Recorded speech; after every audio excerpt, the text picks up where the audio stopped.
Today's lesson that we're going to be working on is 2.5 scientific notation. And basically what this is going to have to do with, it's learning about different numbers and how you can rewrite numbers in a different way. Most of the time scientific notation is used for really big numbers or really small numbers. This right here is a formula that's going to help us with scientific notation. And basically what it says here is c times 10 to the n power, okay? So this c right here that we've kind of looked at, it's always going to be a number between 1 and 9. It's basically going to be any number that's less than 10, okay? So could that number be a 6? Yes. Yes. Could it be a 12? No. No. Why could it not be a 12? It's not. It's higher than 12. Because it's too big, okay? Now let's look at this next step. C times 10 to the n power. So every time you're always going to be multiplying it times the number 10, and then it's going to have a little exponent there. What does that exponent stand for? Read the notes to me. Number of spaces the decimal is moved or needs to be moved. Okay, so we're just going to remember that as we're going over this lesson today. So we're going to do some practice for number 1. It's asking us to write the numbers in scientific notation. What was that little formula I gave to you on that last slide? C times 10n. Okay, c times 10 to the nth power. All right, so I'm just going to write that over there so we kind of keep this in mind. Now, if you remember this c right here, it has to be a number between, it's greater than 1, and basically it's less than 10, okay?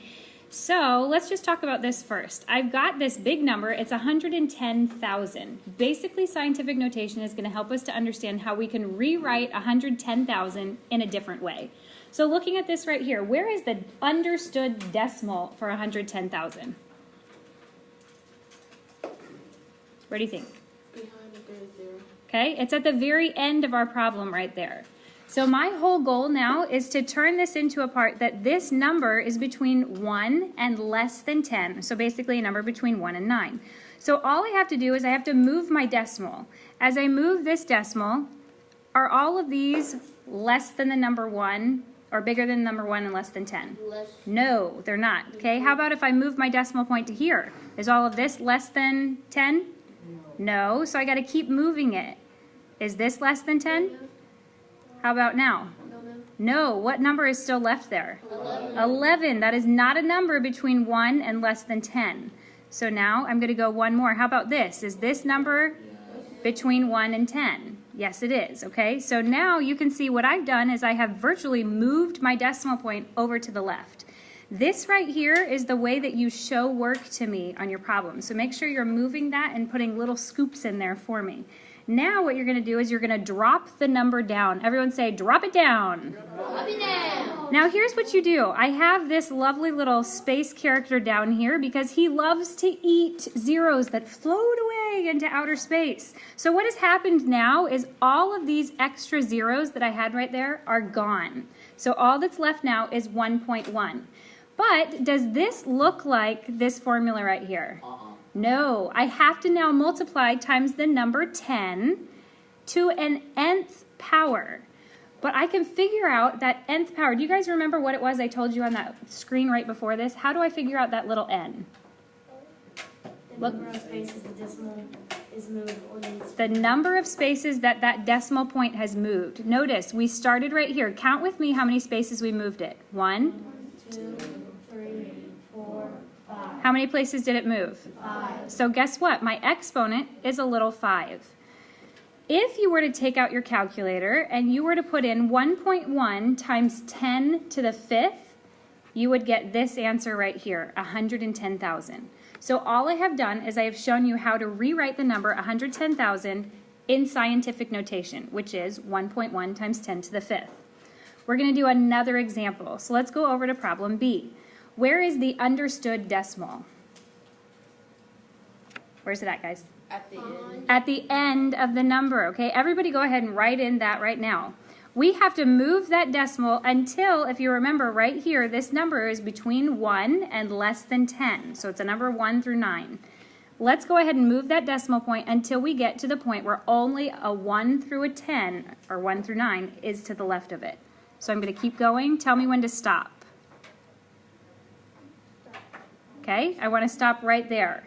Now I have moved the decimal point all the way from the end to this point right now. Repeat after me. Drop it down. Drop it down. I am dropping down every single number except for the what at the end? The zeros at the end. They now float away into outer space and they're gone. I don't need them anymore. Because with scientific notation, I don't want a bunch of zeros at the end of the problem. Instead, I'm going to multiply it times what number? 10. Times the number 10. And now I have to figure out the nth power. How do I figure out what the nth power is? You have to the spaces. You count how many spaces that we just moved that decimal point. Count them with me. 1, 2, 3, 4, 5, 6. So what is my exponent? 6. Okay, so read me what the scientific notation would be. 1.35 times 10 to the 6th power. Excellent job. That's how you put something into scientific notation. I want you guys to go ahead and do problem C on your own. As I just walked around, I saw a lot of correct answers, but a few people were still confused, so let's go over it. Where is my decimal point? At the end. Now remember, showing me your work is you're showing me. This right here is us moving that decimal point until there's only a number that's between 1 and 9 in front of the decimal point. Now you have to drop everything else down except for what? The zeros that are floating off into outer space, okay? Now I multiply it times the number 10, and how many times did I move that that decimal point? So that makes my exponent a 3. 4.5 times 10 to the 3rd power. If you didn't get that on your own, that's okay. Erase what you have and go ahead and put this on there. Any questions on how to put something into scientific notation?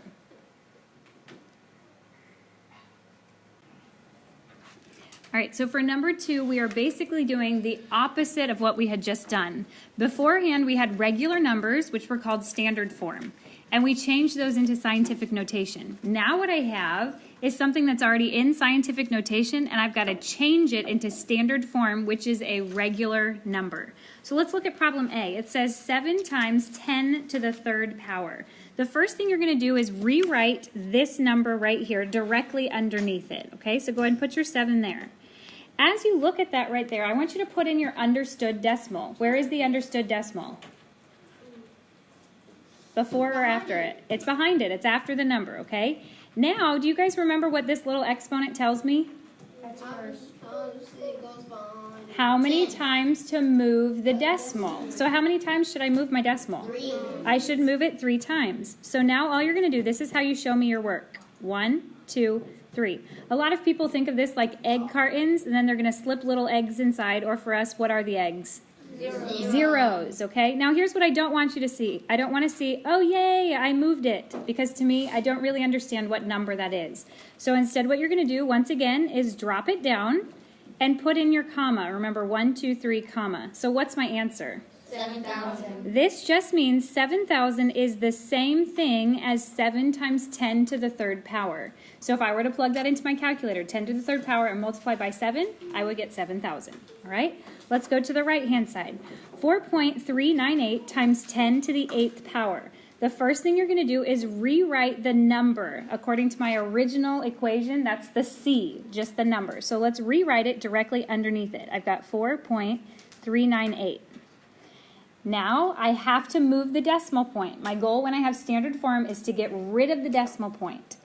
What should I do next, Asia? Move it 8 times because my exponent told me to move it 8 times. So I'm going to move it 1, 2, 3, 4, 5, 6, 7, 8. What do I fill into my little scoops? 0. A bunch of zeros. Okay, now notice this is where people really mess up. A lot of times they think, I see an 8 there, so I need to have 8 zeros. Do you see 8 zeros here? No, because the exponent has nothing to do with how many zeros are in it. It has to do with how many times you had to move the decimal point. Am I finished and ready to box in my answer? No, what do I have to do? Drop it down and rewrite this number. Now we've got a really big number here. When you're rewriting it, I don't want you just to write it like that. I need to see the commas in there. So just remember 1, 2, 3, comma, 1, 2, 3, comma. Now we have a big number. Do you guys know what that number says? What is it? 439,800,000. 439,800,000 is correct. I want you guys to try to do problem C on your own. All right, as I just walked around, I saw a ton of very good answers. Lots of people dropped down that number. What does this tell me?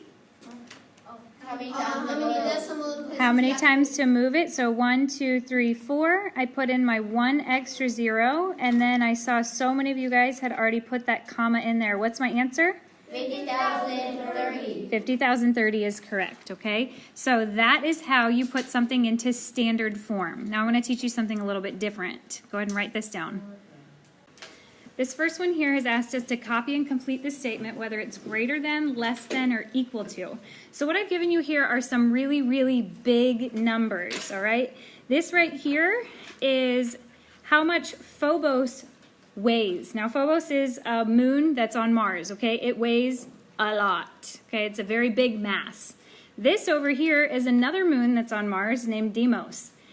It weighs that much, okay? So 2.4 times 10 to the 15th power. Now, I could take it down according to what I just taught you guys. I would drop this down, and how many times will I move my decimal point? 16. So imagine if I had to work this out. 1, 2, 3, 4, 5, 6, 7, 8, 9, 10, 11, 12, 13, 14, 15, 16. Okay, that's a lot, right? There's an easier way. I gave you a hint. What does the hint say? Look at the exponent. Just look at the exponent, all right? What is this exponent? 16. How about this one? 15. Which one's bigger? 16. So instead of doing all that work, I automatically know that something to an exponent that has 16 places is going to be bigger than something that has 15. So this is actually a very easy problem because all you do, according to my hint right there, is look at the exponent.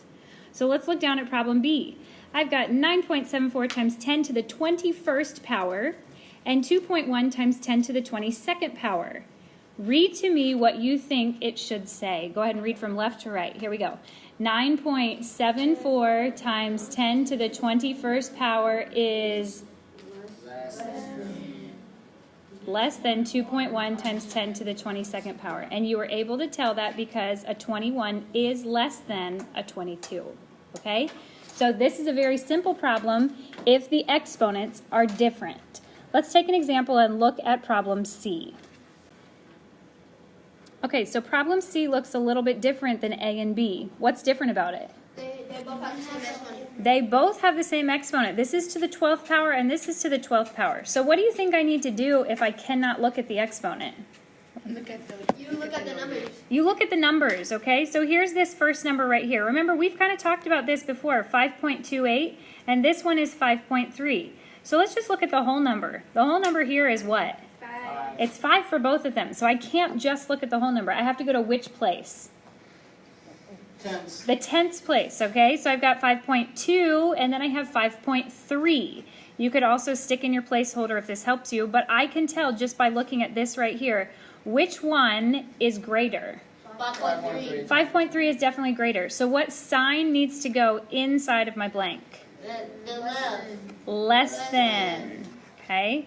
You can tell according to that. Once again, you'll check the exponents first, but if you have the same exact exponents, then you've got to go to what number you're multiplying them by. So here we see 5.28 times 10 to the 12th is less than 5.3 times 10 to the 12th.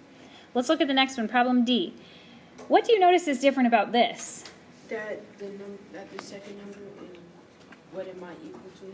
Okay, the second number is what it might equal to. Here you can see this is in scientific notation and this is in standard form. I really cannot compare the two because they're not in the same form. So I want us to go ahead and put both of them into scientific notation. So let's just rewrite this underneath, 4.4 times 10 to the 7th. Now I've got to figure out what this would be in scientific notation. Where is the decimal point on that number, 44 million? Behind the 4. It's at the end. Right now there's an understood one. I can't see it. So I've got to bring it over, okay? So I'm scooping it over a whole bunch of times until I only have a number between 1 and less than 10 at the very beginning. Now what do I do?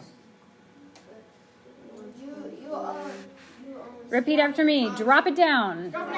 You got to drop down everything except for what? The zeros. All of these zeros, remember, they have floated into outer space. They are gone now, okay? We no longer have those zeros with us. Now, I have to multiply times what number? Times 10. And then you have to see how many times you move And how many times did I move the decimal point? 7 times. 7 times, okay? So now they are both in the same form. They're both in scientific notation. What should go into my blank? An equal sign, okay? Because those two equal each other. But make sure if you have a problem like this, you've got to make sure that you compare them and that they're both in the same form. Number 4 asks us to order the numbers from least to greatest. We did this earlier last week sometime when we were just trying to put numbers in order from least to greatest. The difference is now I've got numbers that are in scientific notation. So there's a real easy way I can do this. What should I look at first? Exponent. Look at the exponents. So right here I've got a 5, a 9, a 5, and a 3. Out of those, what's my smallest exponent? 3. The 3. So that is what I'm going to do first. We're going to go ahead and put that number just directly underneath the first one. 5.1 times 10 to the third. Since I've used it up, I'm going to put one line through. Once again, I'm going to look at my exponents first. What's the next smallest exponent?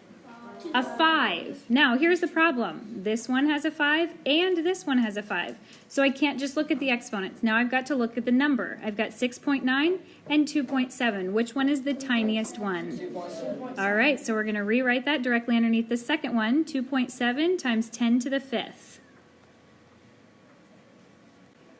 Emma, which number is my next smallest? 6.9 times 10 to the 5th. Excellent. And then Jakari, what's my largest number?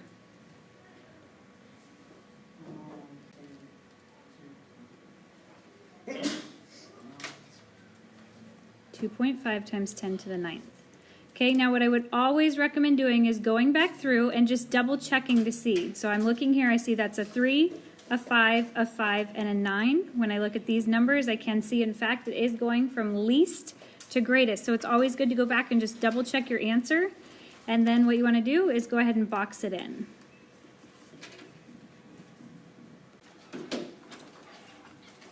All right, this is the homework assignment that goes with 2.5, pages 76 to 77, and once again, there's just 10 problems for 2.5.